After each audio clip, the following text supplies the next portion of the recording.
Good morning guys or good day to everyone kung saan man kayo naroroon saan man lupalop ng ating mundo. Alright, andito na naman po tayo at welcome po sa ating Cakes by G Cake Vlog.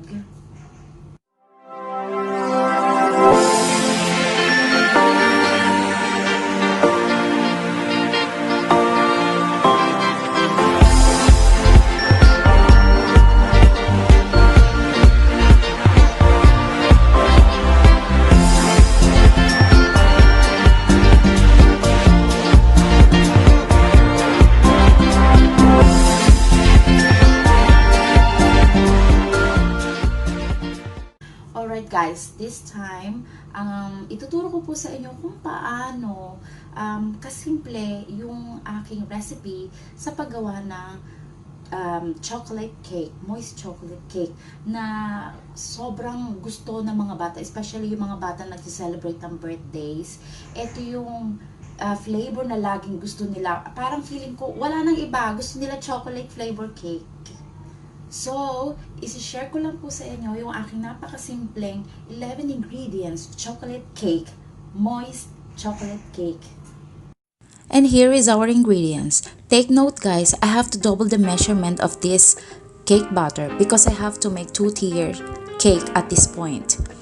400 grams granulated white sugar, 245 grams all-purpose flour, 75 grams unsweetened cocoa powder, 1.5 teaspoon of baking powder, half a teaspoon of baking soda, half a teaspoon of salt, 2 large eggs, 240 ml of water or warm coffee, 240 ml of milk, 120 ml of vegetable oil, and 1.5 teaspoon of pure vanilla extract.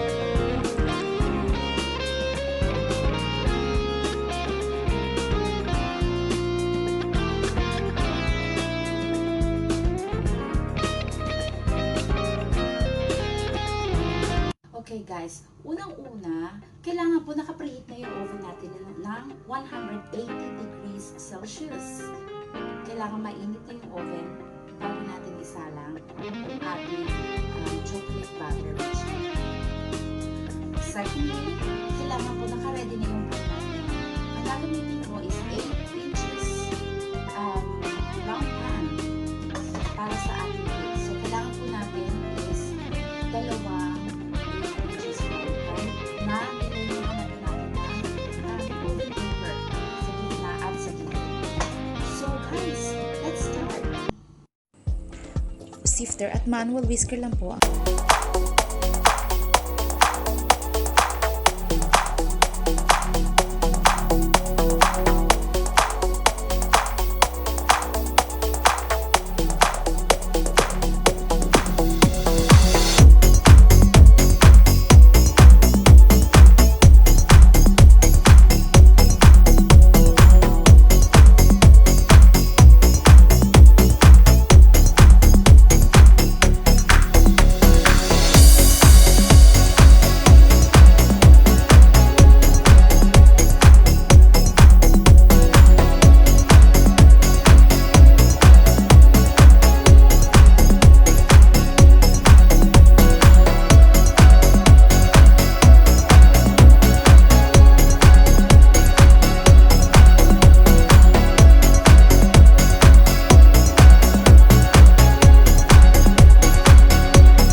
Thank you for watching, guys, and if you like this video tutorial, please like and hit the bell button to subscribe for more.